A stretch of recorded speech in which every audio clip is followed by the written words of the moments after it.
There's more than one that wields the hammer. Here's your look at the Diamond Select Marvel Select Beta Ray Bill Special Collector's Edition action figure.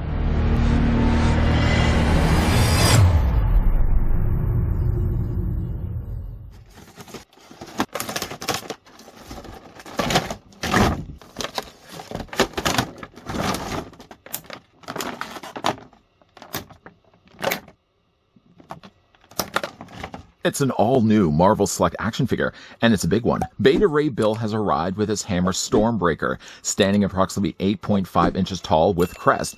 Bill wears his outfit from the 2021 mini-series and includes his hammer and a spinning version of the same hammer. Featuring 16 points of articulation and a detailed paint applications, it comes with display-ready Select figure packaging designed by Yuri Ting, sculpted by Gentle Giant Studios. Just before Beta brings the storm, let's grab the tape measure and see how tall the figure stands. I'd like to thank the folks over at Diamond Select, by the way, that did provide this sample of the Marvel Select Beta Ray Bill that we could have a look at this review. The figure is available in stores, comic book stores, and hey, online as well if you're interested, get this one for yourself. Including the crest that's on top of his head, the figure stands at about 9.5 inches in height, or Beta Ray Bill is 24 centimeters tall. A World War Hulk would be an ideal figure for comparisons. Sadly, though, he's somewhere stuck in storage. What I do have, though, is an equally large-sized figure. Here's what he looks like with a very old Thing. Thing, from a size standpoint, obviously you can see he's a little bit shorter than Beta Ray Bill. Just recently, we also had a look at a couple of other Marvel Select figures. Here's what he looks like with Captain America.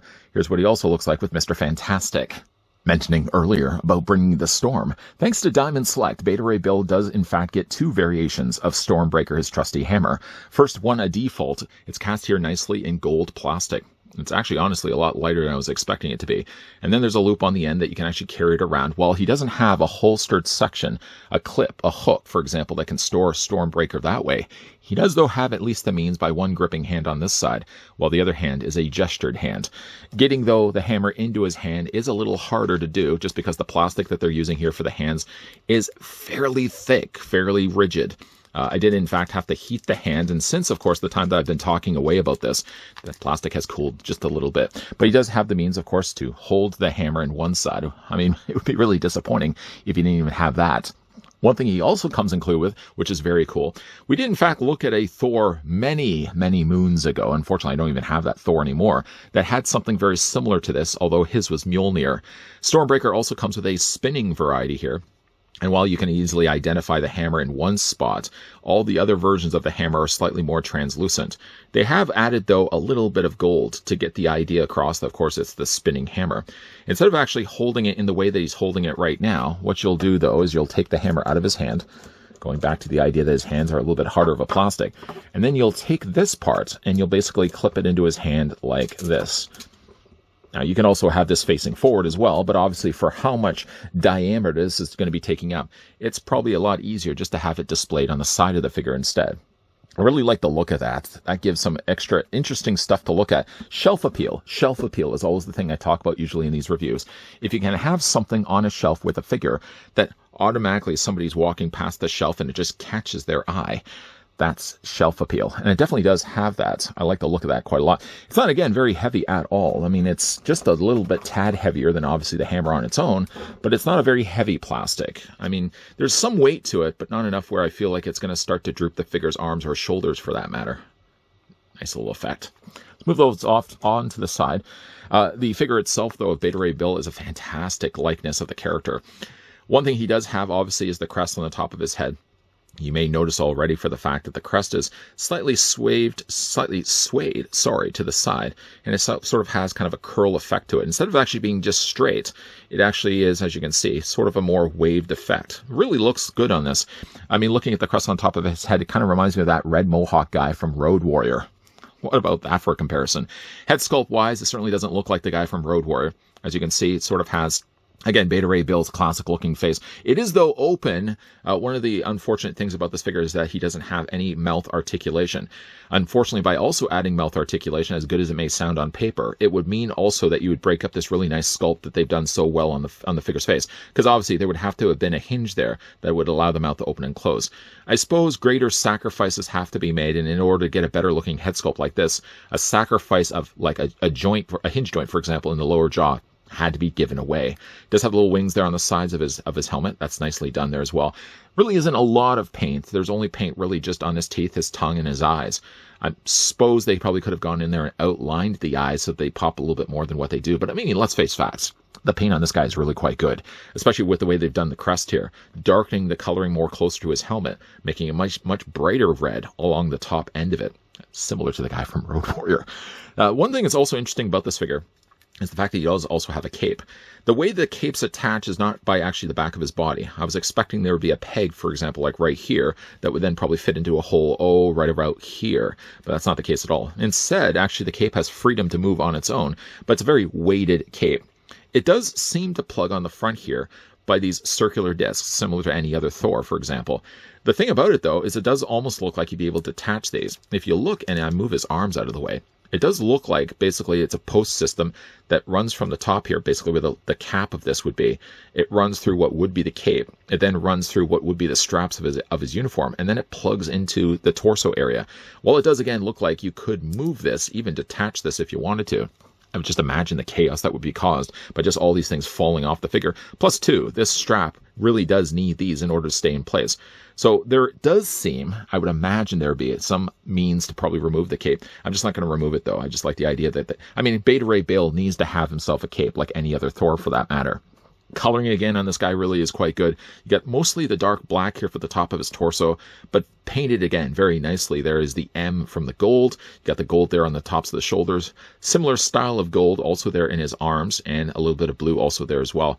The blue, the black, and the gold work really well in this figure.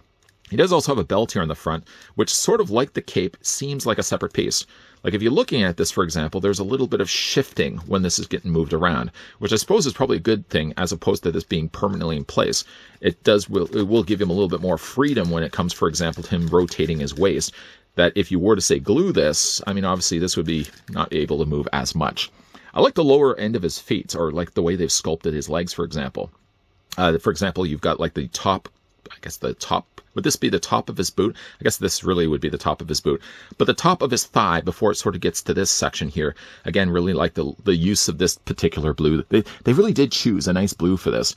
Of course, you got your larger, clunkier looking boots that he also has as well, where the tops kind of look like Hawkeye's mask. These, by the way, are not the softest of plastics. Not that it really needs to be either. The figure doesn't seem to have any articulation problems at all. He's nice and durable as well. No ankle looseness at all. Anything for the figure that would be causing this character chaos when, again, getting this guy on the shelf, you won't have that problem at all. It seems like all the joints, even like the ankle pivots, are nice and tight on this figure. So let's run through, going all the way back to the top here, the figure's articulation. So Beta Ray Bill is going to have a ball joint in the head. You would expect probably that there's not going to be as much that you can really do with it because he has the cape on the sides. But really, there's enough space here and here that you can still rock the head back and forth. You can almost rotate it all the way around. And you can also move it up and move it down. There's just enough to give to work with there. As for the arms come out. They're on hinge joints, easily being able to pull out a 90-degree angle bend. The thing that they're a little bit more limited with, though, is when you get around to moving the arms forward and back, just because the shoulders aren't soft plastic, certainly it's not soft enough plastic that they're going to move out of the way if you want to move the arms. So that's about as far forward as you can get them. That's as far back as you can get them. There's a swivel there at the bicep. The figure only has a single hinge in the elbow, but the forearm also does rotate there as well. Hands do also rotate all the way around. There's a hinge back and forth there too. Now, again, going back to this, and probably one of the reasons why they didn't fully commit to the idea of adhering everything down, because the way that they've designed the straps, you can still very freely move Beta Ray Bill's upper torso, because these are separate from the rest of his body, because this is also separate from the rest of his body. There doesn't seem to be the complications that would go along with everything being, like, again, permanently attached to the figure's torso. So he does have like an upper torso ball joint. You can move that quite easily around. There's also a secondary ball joint that's a little harder to see because it's just behind the belt. As for his legs, they don't seem like they're on ratcheted joints. Every once in a while, though, as I'm moving them, I almost feel like I'm snapping what would be a ratcheted joint, but they seem to be just on regular hinge, actually ball joints, you can see right there. Legs move forward, legs move back. There's a swivel, of course, at the top of the thigh. There is a single hinge. I really was thinking initially that this guy would have a double hinge, but he only has a single hinge in his knee. He does also have a rotation there in the lower leg. And then again, going back to his ankles, they rock back and forth this way, and they rock this way as well. I don't know if I would say this guy is top favorite Marvel Select figures that we've gotten in the recent, well, I guess the recent releases. I mean, he certainly does compare things nicely. Like, I'm just going to slide this guy back over here and bring in Captain America. Captain America set the bar pretty high, and he still is right now one of my favorites Marvel Select figures. Beta Ray Bill comes pretty close, though. I mean, he's big, he's oversized. And obviously, you know, when you're looking at figures like this, they tend to be of the same price point. So again, it goes to really show that Diamond Select, even though they are releasing big, small figures, I mean, they're usually generally priced around the same price. Considering also as well that Beta Ray Bill does come included with two versions of Stormbreaker, one the default, one just the regular version of the hammer, and then one a spinning variety. There's a lot of, certainly mileage, a lot of extra plastic that went into this release, that if you were a fan of Beta Ray Bill, not that those would be then the direct kind of the things that nudge you in the direction I want to pick this up, but there's certainly a lot of cool selling points for why you'd want to get this figure as part of your collection. Spinning now on turntable is Beta Ray Bill with a Spinning Now Stormbreaker. The figure, though, as already mentioned, is available in comic book stores or online. The asking price of Beta Ray Bill is the same asking price that Diamond always asks for their Marvel Select figures, around $30 US. Granted, that is going to be a little bit more here in Canada. Expect more to pay about $45 to $50. I think usually the last time I went to a comic book store, they were selling their Marvel Select figures for $54. So it's a little bit more than just the conversion alone. I mean, the beauty, though, of Marvel Select is always the thing I always talk about, is whether you are collecting, say, a Beta Ray Bill that's a bigger, bulkier figure, or you go back to a slightly smaller frame with, say, Captain America or Mr. Fantastic, the price is always going to be the same. I don't know how Diamond is making back their money, because you would imagine, though, the cost of tooling Beta Ray Bill, the more materials are obviously required not only for him, but also as well the two variations of Stormbreaker. They got to be making that money back, because again, like as a collector, it's one of the best user-friendly, at least budget-friendly collections out there, because no matter what figure you're buying from Diamond, they're always going to be around that same price. I wish Marvel Legends could be doing the same. But what do you guys think of Beta Ray Bill? Let me know down below in the comments section. Have you already had the chance to pick this figure up? If you haven't, what do you guys think of him? Is he a worthy candidate, not only for bearing, of course, one of the hammers, but also as well to be a figure that's on your shelf?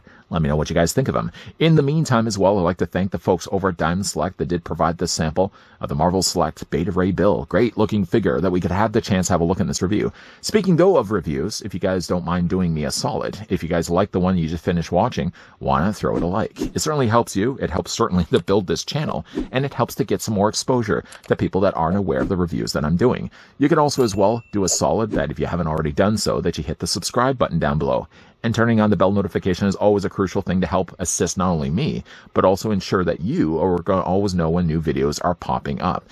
We are going to be looking at some more Diamond Select stuff reviews. So, I mean, if you guys are more into the Diamond Select and into the statues and all the figures that the company's producing, there's definitely going to be more of that coming your way. So making sure you're coming back on a regular basis. As always, guys, thanks for watching. See you guys next time.